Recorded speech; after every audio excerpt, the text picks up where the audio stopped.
내가 산을 향하여 눈을 들리라. 나의 도움이 어디서 올까? 나의 도움은 천지를 지으신 여호와에게서로다. 아멘. 은혜와 사랑이 충만하신 하나님, 이 시간 하나님의 이름을 높여 드립니다. 오늘 거룩한 주일을 우리에게 허락하시고 이 귀한 날에 온 성도가 주님을 예배하며 주님의 이름을 높이게 하시니 감사와 찬송과 영광을 올려 드립니다. 이 예배 가운데에 임재하여 주옵소서. 홀로 영광 받아 주옵소서. 예수님의 이름으로 기도드리옵나이다. 아멘. 이 시간 우리에게 주시는 말씀 보겠습니다. 구약 성경 예레미야 29장 11절에서 13절까지 말씀 제가 봉독해 드리겠습니다. 구약 성경 1096페이지쯤에 있습니다. 예레미야 29장 1절에서 13절 말씀 제가 봉독해 드리겠습니다. 여호와의 말씀이니라. 너희를 향한 나의 생각을 내가 아나니 평안이요 재앙이 아니니라. 너희에게 미래와 희망을 주는 것이니라. 너희가 내게 부르짖으며 내게 와서 기도하면 내가 너희들의 기도를 들을 것이요 너희가 온 마음으로 나를 구하면 나를 찾을 것이요 나를 만나리라. 아멘. 은혜와 사랑이 충만하신 하나님 아버지, 감사와 찬송을 올려드립니다. 이 귀한 날에 주님 앞에 우리가 예배하며 영광을 돌리게 하시니 감사합니다.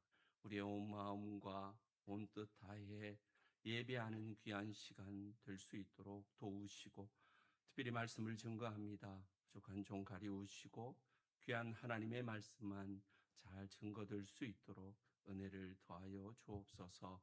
감사하오며 예수님 이름으로 기도드리옵나이다. 아멘. 할렐루야. 참 잘 나오셨습니다. 우리 앞뒤 좌우로 인사하겠습니다. 참 잘 나오셨습니다. 큰 은혜 받으세요. 네. 네. 하나님께서 오늘도 큰 은혜 주실 줄 믿습니다. 오늘 제가 이제 설교를 시작하면서 짤막한 편지 한 통의 얘기를 좀 전하려고 합니다. 1873년 11월 22일 새벽에 차가운 대서양 한복판에서 프랑스 여객선 빌 디아브로가 영국의 철선과 충돌해가지고 배가 12분 만에 가라앉게 됩니다. 그 안에 타고 있었던 226명의 목숨을 잃게 되는 큰 사고였습니다. 그 배에는 미국 시카고의 변호사였던 호레이쇼 스패포드라는 사람의 아내와 또 딸 4명, 애니, 매기, 베시, 테니, 이 4명이 함께 타고 있었습니다. 남편보다 먼저 유럽으로 휴가를 맞이해서 떠난 것입니다. 안나는, 그의 아내 안나는 기적적으로 구조가 되어 영국에 도착하자마자 남편에게 전보를 칩니다. 단 2마디였습니다. 혼자 구출됨. 이렇게. 그 전보를 받은 스패포드는 즉시 배를 타고 대서양을 건넙니다. 선장이 그에게 다가와 조용히 이렇게 말합니다. 바로 이 근처입니다. 당신 딸들이 잠든 곳이. 스패포드는 갑판에 홀로 서서 검은 파도를 내려다 보았습니다. 그리고 그 자리에서 펜을 들었습니다. 그가 쓴 것은 울음도 탄원도 절망도 아니었고 오직 찬송의 가사를 쓰게 됩니다. 그것이 우리가 너무나 익숙한 413장 내 평생에 가는 길이라는 찬송입니다. 우리가 가지고 있는 찬송가의 내용은 의역이 된 가사의 내용인데, 이 스패포드가 쓴 가사를 그대로 직역해서 읽어보면 1절에 이렇게 시작이 됩니다.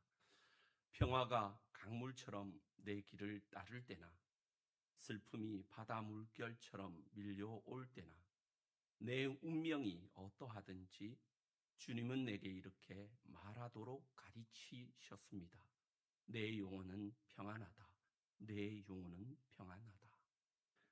2절에 사탄이 나를 치고 시련이 다가올지라도 이 복된 확신이 나를 다스리게 하소서.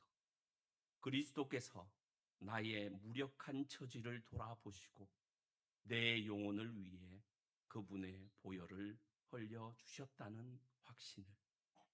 3절에는 내 죄, 이 영광스러운 생각의 기쁨이요. 내 죄가 일부가 아니라 그 전부가 십자가에 못 박혔으니 내가 다시는 죄의 짐을 지지 않으리라. 주를 찬양하라. 주를 찬양하라. 오 내 영혼아. 4절에 이렇게 얘기합니다. 그리고 주님, 내 믿음이 눈앞에 현실이 될 그날을 재촉해 주소서. 구름이 두루마리처럼 거치고 나팔 소리가 울려 퍼지며 주님이 강림하실 그날을 설령 그렇지 않더라도 내 영혼은 평안합니다. 사실 이 스페포드의 내 딸을 그 깊은 바다에 수장하고 난 이후에 이 스페포드가 어떻게 이 말을, 이 찬양의 가사를 쓸 수 있었겠습니까? 그가 신앙심이 독실한 사람이어서가 아닙니다. 오직 하나님께서 그 파도, 그 바다 깊은 곳보다 더 큰 하나님의 생각이 있다는 것을 믿었기 때문에 이런 찬양의 가사를 쓸 수 있었을 것입니다. 오늘 우리가 펼친 예레미야 29장 11절 말씀이 바로 그것입니다. 너희를 향한 나의 생각을 내가 아나니 평안이요 재앙이 아니니라. 이 말씀은 2600년 전 한 나라가 무너지고 민족이 포로로 끌려간 절망의 자리에서 하나님이 직접 예레미야를 통해 쓴 편지입니다. 그리고 그 편지는 오늘도 우리 민족에게, 우리 화목제일교회 성도 한 사람 한 사람에게 온전히 전달되어지고 있는 말씀입니다. 오늘 이 시간에 마샤보트, 하나님의 계획이라는 말씀의 제목으로 이 말씀이 우리에게 어떤 소망과 위로의 말씀이 되는지 함께 묵상했으면 좋겠습니다. 가장 먼저는 하나님의 생각은 포기가 없으시다는 겁니다. 여러분, 오늘 말씀 29장 11절 한 목소리로 힘차게 한번 읽어보도록 하겠습니다. 시작. 여호와의 말씀이니라 평안이요 재앙이 아니니라. 너희에게 미래와 희망을 주는 것이니라. 아멘. 이 말씀의 배경을 잠시 우리가 살펴보면 기원전 597년에 바벨론 느부갓네살이라는 왕에 의해서 예루살렘이 완전히 초토화됩니다. 짓밟히고 또 그곳에 살고 있던 수많은 왕족들, 또 제사장들, 또 장인, 귀족 등 10,000명이 넘는 사람들이 포로로 바벨론으로 끌려가게 됩니다. 그 행렬이 예루살렘 성문을 빠져나가던 날 남겨진 사람들의 통곡 소리가 골짜기를 가득 메웠을 것입니다. 포로들의 눈에는 무엇이 보였겠습니까? 점점 멀어져가는 하나님의 성전, 그 조국의 산이 지평선 너머로 사라지고 있었습니다. 그들이 걸어간 길은 좋기 1600km, 사람이 걸어가게 되면 약 4개월 정도 걸어가야 되는 사막이 있고 강이 있는 그곳을 걸어가는 엄청난 죽음의 행군이 되는 그러한 길이었습니다. 그 길 위에서 그들은 분명하게 이렇게 생각했을 것입니다. 하나님은 우리를 버리셨구나. 바로 그때 하나님이 편지를 보내셨습니다. 포로들의 절망이 극에 달했던 그 순간에 하나님은 예레미야를 통해 손수 쓰신 편지를 그들에게 보내십니다. 바로 우리가 봉독한 그 말씀입니다. 여기서 생각이라고 번역된 히브리어 단어가 오늘 제목인 마샤보트라는 단어입니다. 하나님의 생각, 마샤보트. 이것은 굉장히 깊은 의미가 담겨져 있는 말씀입니다. 그저 단순하게 스쳐 지나가는 아이디어가 아닙니다. 잠시 순간 떠오른 생각이 아닙니다. 출애굽기 31장에 보면 성막 건축을 위해서 부살렐이라는 장인을 불러 모읍니다. 그리고 그 부살렐에게 하나님의 영을 입혀 주십니다. 여기에 하나님의 영을 입혀 주실 때의 단어가 마샤보트라는 단어입니다. 즉 하나님의 계획을 일러준 것이죠. 부살레는 그것으로 인해서 성막을 짓고 성전을 정교하게 짓게 됩니다. 다시 말하면 이 마샤보트라는 이 단어는 바로 정교하게 구상된 설계도와 같다. 우리가 흔히 집을 짓거나 조그마한 농막을 지어도요, 여러분 설계도가 필요합니다. 그래서 그 설계도대로 치수를 맞게 재고 정확하게 고안해서 치밀하게 구성하여 그것을 짓게 되는 것이죠. 바로 여기에 마샤보트라는 것은 바로 하나님의 그 계획이라는 의미가 있는 것입니다. 웨스민스터 신학교의 구약학 교수로 있던 트램프 롱맨 3세라는 분이 여기 주석을 이렇게 얘기를 합니다. 예레미야 29장 11절에서 하나님은 포로들에게 당신이 여전히 계획자이심을 선언하고 있다. 고통은 하나님의 무관심이 아니라 더 깊은 설계의 일부다. 장인은 가마에 그릇을 넣을 때 그 그릇을 포기한 것이 아니다. 오히려 그분이 그릇을 완성시키기 때문이다. 그렇게 해석을 합니다. 여러분, 이런 하나님의 마샤보트, 그 계획은 포기가 없으시다는 것을 성경은 우리에게 분명히 얘기하고 있습니다. 우리의 상황이, 우리의 어려움들이 남들은 알지 못할 정도로 힘들고 어려울지라도 하나님은 여전히 그 인생에게 포기라는 단어를 주신 적이 없다라는 것이죠. 그래서 하나님은 오히려 너희들이 포기하기는커녕 내가 너희들에게 평안을 주겠다. 샬롬이죠. 여기에 샬롬은 바로 하나님과의 관계가 회복되어지고 이웃과의 관계가 아름다워지고 그 모든 것이 하나로 통합된 총체적인 안녕이라는 겁니다. 그 평안을 너희에게 주시겠다. 그렇게 말씀하고 있는 것이죠. 또 하나님은 포기하지 않으시고 우리의 미래에 희망이 있게 하겠다라고 분명하게 얘기하고 있습니다. 너희에게 미래와 희망을 주는 것이 하나님의 마샤보트라는 것입니다. 오늘 그 미래와 희망이라는 것은 어떤 의미에서 불특정에 대한 미래가 아닙니다. 이미 결정되어진 미래. 바로 하나님은 그 미래가 이미 결정되어져서 그것을 그냥 기다리기만 하면 되는 그 일을 계획하시고 이루어내셨다는 것입니다. 사실 이 바벨론으로 포로로 잡혀가는 그 민족에게 우리 하나님은 뭐라고 얘기하시고 있느냐 하면 우리가 읽지는 않았지만 29장 10절의 말씀을 보게 되면 여호와께서 이같이 말씀하시니라. 바벨론에서 70년이 차면 내가 너희를 돌보고 나의 선한 말을 너희에게 성취하여 너희를 이곳으로 돌아오게 하리라. 여러분 70년이라는 시간을 조건으로 걸고 있습니다. 만약에 그때 끌려갈 때에 내가 30살이라면 70년 뒤에는 내가 없을 수 있습니다. 귀환을 볼 수 없습니다. 그냥 거기 바벨론 이방의 땅에서 늙어 죽어야 한다는 뜻이라는 것이죠. 우리 신앙의 선조들도 그런 기다림을 분명히 알고 있었습니다. 1910년 나라가 무너집니다. 그리고 일본의 속국이 됩니다. 조선의 기독교인들은 예레미야 29장의 포로와 다를 바 없는 민족이 되어 버렸습니다. 성전은 신사로 바뀌어 버렸습니다.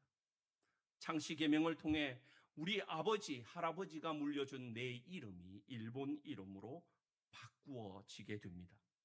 신앙을 지키면 투옥됩니다.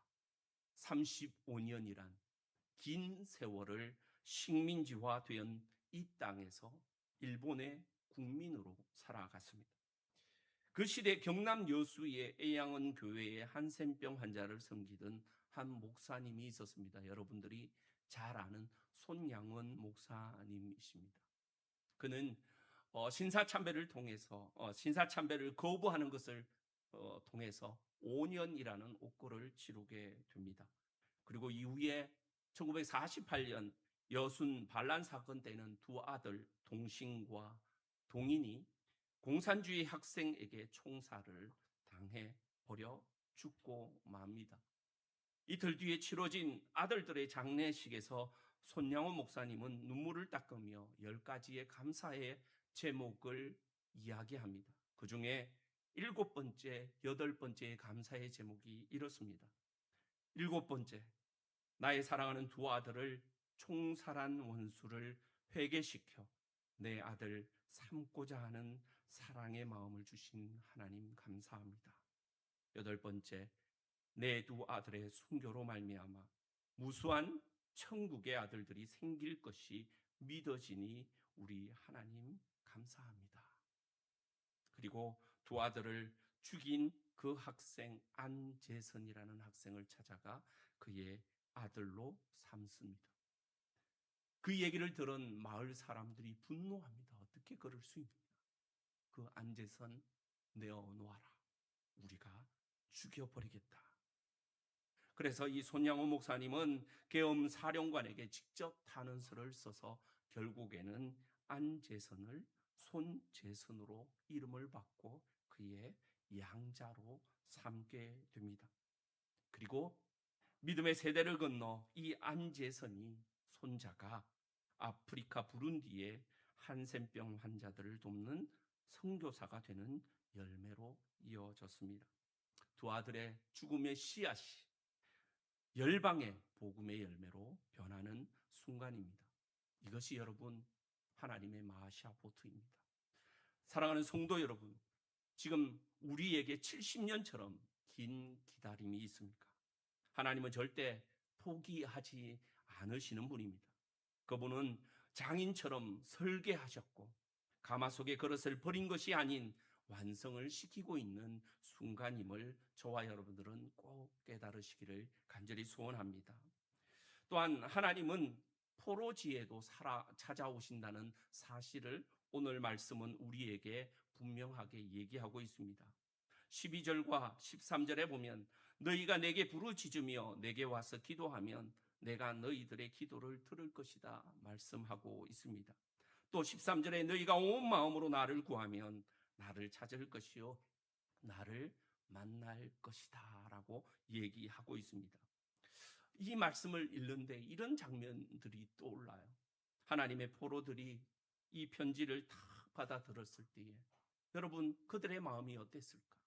그들은 이 편지를 받기 전에 그런 마음을 가졌을 수도 있겠다 싶어요. 성전이 무너졌습니다. 제사가 끊어져 버렸습니다. 하나님께 나아갈 방법이 없어졌습니다. 하나님의 성전이, 하나님은 성전에 계신 분인데 그 성전이 잿더미가 되어버리고 말았습니다. 사람들은 그 잿더미가 된 성전을 바라보며 하나님 역시도 죽으셨구나 라고 그렇게 생각했을 것입니다. 바로 그때 하나님이 오늘처럼 우리에게 말씀하십니다.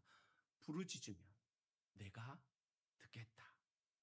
여러분 부르짖으면 하나님이 들으시겠다라고 말씀합니다. 성전이 없어도 됩니다. 예루살렘이 아니어도 됩니다. 이방인의 그 강가에서 슬피 울며 하나님 앞에 부르짖으면 그 이방인의 강가에서조차도 하나님은 응답하시겠다라고 말씀하십니다. 근데 여러분 그 응답하심의 비밀이 바로 간구하는 그 사람의 모습에 달려 있습니다. 바로 온 마음으로, 여러분 전심으로 하나님 앞에 부르짖는 것입니다. 일부의 마음이 아닙니다. 3분의 2의 마음이 아닙니다.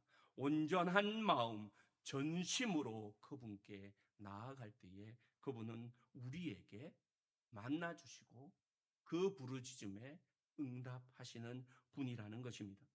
팀 켈러 목사님이 생애 마지막 강연에 29장 5절에서 7절 말씀을 이렇게 풀이한 적이 있습니다. 하나님은 이스라엘 백성에게 바벨론에 집을 짓고 결혼하고 자녀를 낳으라 그렇게 말씀하셨습니다. 이것은 체념이 아니라 오히려 신앙의 선언입니다. 오늘이 끝이 아니라는 고백입니다. 하나님의 백성은 현실 가운데에서 미래를 살아가는 사람입니다 라고 말했다는 거예요. 여러분, 오늘 지금 당장 우리가 생각하기에는 망한 것 같고 실패한 것 같고 온전히 서지 못한 것 같은 인생일지라도 하나님은 그것을 여전히 포기하지 않으시고 있다는 겁니다. 오히려 내가 선 그곳에 하나님은 찾아오시고 응답하시고 우리의 부르짖음에 귀 기울여 주신다는 겁니다. 시편 137편에 보면 이 바벨론 땅에서 울부짖는 성도들의 한탄의 목소리를 듣게 됩니다. 시편 137편에 우리가 바벨론의 여러 강변 거기에 앉아서 시온을 기억하며 울었도다. 그 중에 버더나무에 우리가 우리의 수금을 걸었나니 이는 우리를 사로잡은 자가 거기서 우리에게 노래를 청하며 우리를 황폐하게 한 자가 기쁨을 요구하여 이르되 너희가 시온의 노래 중 하나를 우리를 위하여 노래하라 함이로다. 바벨론의 고위 고관들이 이스라엘에게서 잡혀온 그 포로들에게 너희와 너희의 수금과 비파를 시온의 노래로 노래하라 희롱하는 것이죠. 오히려 그들의 수금을 버더나무 가지에 걸어놓고 그들은 더 이상 입을 벌려 하나님의 이름을 찬양할 수 없을 정도의 괴리감에 빠져 있다라는 겁니다. 더 이상 하나님을 노래 부를 수 없고 하나님의 노래할 입이 없어졌다는 것을 통곡하며 찬양한 가사가 바로 시편의 말씀입니다. 근데 여러분, 바로 그때에 하나님이 편지를 보내주셨습니다. 바로 예레미야 29장의 편지가 바로 그 울부짖는 울부짖음의 백성들에게 응답하신 하나님의 말씀입니다. 울어도 괜찮다. 그러나 너희는 포기하지 마라. 나는 여기 있단다. 너희 이름을 알고 있고 너희를 향한 나의 계획을 내가 갖고 있단다. 그리고 이 편지를 받은 자들이 달라졌습니다. 다니엘은 바벨론 왕궁에서 하루에 3번 예루살렘을 향한 창문을 열고 기도합니다. 에스더는 죽으면 죽으리라 민족의 생사를 건 도전을 시작하게 됩니다. 포로들은 오히려 그 바벨론 땅에서 포로가 아니라 그 바벨론 땅을 하나님의 귀한 땅으로 회복시키고자 하는 선교사의 자리에 서게 되더라는 것입니다. 존 파이퍼 목사님이 쓴 고난과 하나님의 주권이라는 책에 고난 중에 하나님을 향해 우는 자는 이미 하나님을 향한 것이다. 그 눈물이 기도다. 하나님은 그 눈물의 언어를 들으시고 울게 하신 분이 듣게 하신 분이기도 하시다라고 그렇게 말씀하고 있습니다. 사랑하는 성도 여러분, 지금 기도할 말이 없으셔서 그냥 울고 계신 분이 혹 있지 않습니까? 오히려 그 눈물이 기도임을 기억하시기 바랍니다.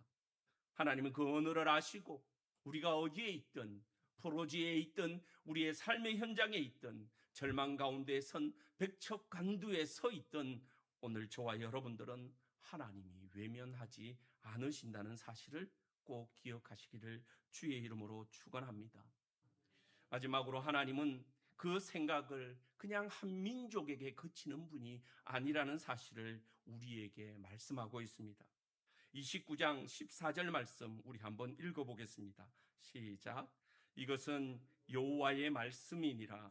나는 너희들을 만날 것이며 너희를 포로된 중에서 다시 돌아오게 하되 내가 쫓아 보내었던 나라들과 모든 곳에서 모아 사로잡혀 떠났던 그곳으로 돌아오게 하리라. 이것은 여호와의 말씀이니라. 아멘. 참으로 놀라운 반전이 아닐 수 없습니다. 하나님의 포로로 끌려갔던 그 이스라엘 백성에게 단지 어떻게든 살아남으라고만 얘기하고 있지 않다는 것입니다. 그 땅에서 집을 짓고 결혼하고 자녀를 낳고 그 도시의 샬롬을 위해 기도하라. 그렇게 말씀하신 것을 보게 됩니다. 바로 29장 7절의 말씀입니다. 너희는 내가 사로잡혀가게 한 그 성읍의 평안을 구하고 그를 위하여 여호와께 기도하라. 그렇게 말씀하고 있다는 것입니다. 이것은 하나님이 그 구원의 계획이 비단 이스라엘, 선민 이스라엘에게만 국한되어져 있는 계획이 아니라는 것을 분명하게 우리에게 말씀해 주고 있습니다. 하나님의 마샤포트, 그것은 오히려 그들을 핍박했고 그들을 포로로 끌고 갔던 그 바벨론을 변화시키는 것에 목적을 두고 있다라는 겁니다. 그래서 포로로 끌려갔지만 그곳에서 주의 말씀을 증거하는 선교사의 사명을 감당하게 하기 위한 것이라는 것이죠. 하나님의 섭리는 우연히 지배되어지는 것처럼 보이지만 하나님의 그 역사의 이면에서는 모든 민족과 열방을 향한 구원의 목적으로 하나님은 운행하고 계시다. 바로 존 칼빈의 말입니다. 오늘 하나님의 우리가 어떠한 고통 속에 어떠한 어려움 속에 있더라도 하나님은 여전히 우리에게 그 고통 안에만 국한되어지는 것이 아니라 그 고통 밖에 하나님의 그 놀라운 은혜와 큰 이야기가 있음을 명심하시기를 간절히 소원합니다. 여러분, 우리 민족 이야기를 우리는 너무나 잘 알고 있습니다. 마치 예레미야 29장의 말씀은 우리나라를 향한 말씀인 것 같기도 합니다. 1905년 을사늑약에 이어 1910년 국권이 잃어버려집니다.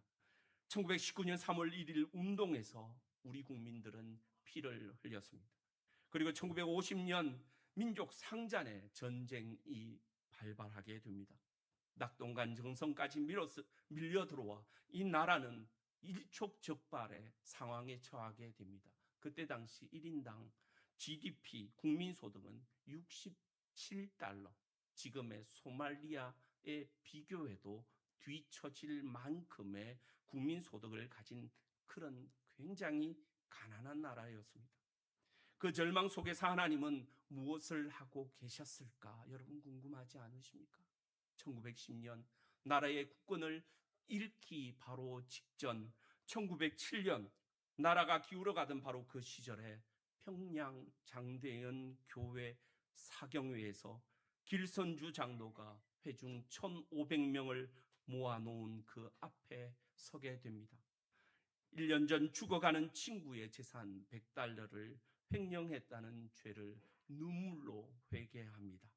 그 고백이 도화선이 되어 새벽 2시가 지나도록 1,500명이 함께 하나님 앞에 무너져 울었습니다. 선교사들은 이 장면을 보고 이것은 우리가 만들어낼 수 있는 것이 아니다라고 그렇게 말했습니다. 한국 교회 사가들은 이를 동방의 오순절이라고도 표현했다고 합니다. 그 불꽃이 식민지와 전쟁과 가난의 터널을 통과하면서 오늘에 이르기까지 했습니다. 여러분 2023년 통계에 보면 대한민국은 전 세계 120개국에 선교사를 파송한 나라가 되었습니다. 미국에 이어 선교사 파송률이 제2위에 등극하는 나라가 바로 이 나라라는 것입니다. 포로의 삶, 식민지의 삶, 주권을 잃어 다른 나라의 국민이 된 그 민족이 수십 년, 100년이 흐른 지금 오늘 하나님의 말씀을 전하는 열방의 선교사들이 되어 버린 것입니다. 우리의 고통은 그저 지나가는 고통이 아니라 그 고통 가운데에는 분명 하나님의 마시아 보트가 있으시다는 겁니다. 그렇다면 여러분, 오늘 우리 화목제일교회는 어디에 서 있습니까? 청송이라는 이 조그만 땅에 한 작은 교회로 그냥 있는 것입니까? 우리는 하나님이 이 땅에 심어 놓으신 샬롬의 씨앗들입니다. 우리가 이웃을 위해 기도하고 이 지역 사람들의 아픔을 함께 품을 때에 그것이 바로 바벨론을 위해 기도하라 하신 하나님의 명령을 따르는 것이죠. 우리의 교회가 이 마을의 위로가 되고 이 지역의 빛이 되는 것이 하나님의 마샤보트 계획이라는 겁니다. 사랑하는 성도 여러분, 이제 말씀을 정리하겠습니다. 예레미야 29장 11절 13절은 단순한 위로의 말씀이 아니라 하나님이 직접 우리에게 쓴 편지이고 하나님이 무너져 버리는 자들에게 새로운 소망과 희망을 재촉하는 말씀인 줄로 믿습니다. 포로로 끌려간 자들에게, 수금을 보던 나무 위에 걸어놓고 강가에서 울고 있는 자들에게 보낸 하나님의 지엄한 명령인 것이죠. 나는 포기하지 않았다. 너희를 향한 나의 생각은 샬롬이고 미래가 있고 희망이 있다. 온 마음으로 너희들은 나를 찾으라. 내가 거기 있을 것이다. 스펄전 목사님은 이런 말을 남겼습니다. 하나님의 섭리는 마치 히브리어처럼 뒤에서 앞으로 읽어야 할 때가 많다. 그 뜻은 지나고 나서야 보인다. 그러나 그 의미는 처음부터 거기에 있었다. 1873년 대서양 한복판에서 4명의 딸의 수장지를 내려다보며 호레이쇼 스페포드가 쓴 찬송은 150여 년이 지난 지금도 온 세계 교회에서 불러지고 있습니다. 그의 비극이 세상의 위로가 된 것입니다.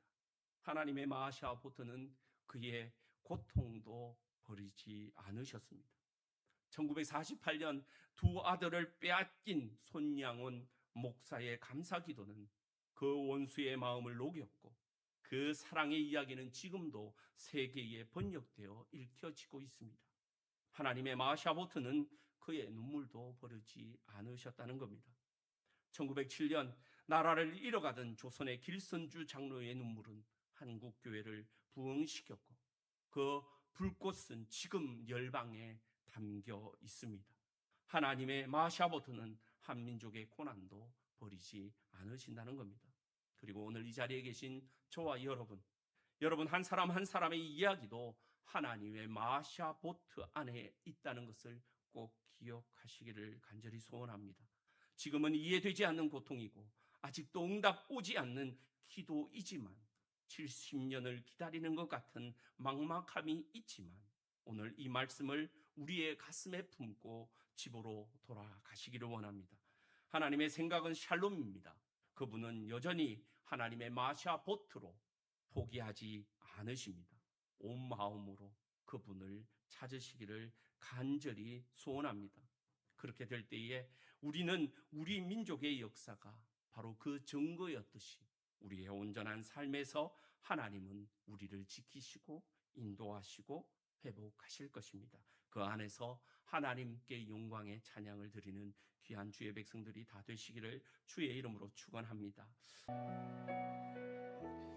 은혜와 사랑이 많으신 하나님 아버지, 참으로 주님 앞에 힘들고 어려운 시절을 지나가는 인생들에게 하나님의 마샤보트 그 교회의 가심이 우리에게 끊임없이 이루어질 수 있도록 도우시고 한치의 흔들림 없이 우리 하나님이 미리 준비해 놓으신 미래에 대한 희망을 가지고 달려갈 수 있도록 도와주시옵소서. 오히려 하나님, 우리의 고난을 통해서 하나님의 말씀을 증거하는 위대한 자리에 설 수 있도록 온 성도들 붙드시고 이 교회 위에 한량없는 은혜로 채워주옵소서. 감사하며 예수님 이름으로 간절히 기도드리옵나이다. 아멘. 지금은 우리 주 예수 그리스도의 은혜와 우리 하나님 아버지의 한량없으신 사랑하심과 성령님의 감화 감동 위로 교통하심이 하나님의 마시아보트 그 계획하심 그 은혜를 기억하고자 하는 화목제일전의 모든 성도들의 머리 위에 그들의 가정과 사업 위에 열방 가운데 세우신 수많은 선교사님들 머리 위에와 이 나라와 민족 위에 우리 교회 위에 이제로부터 영원토록 함께 있을지어다. 아멘.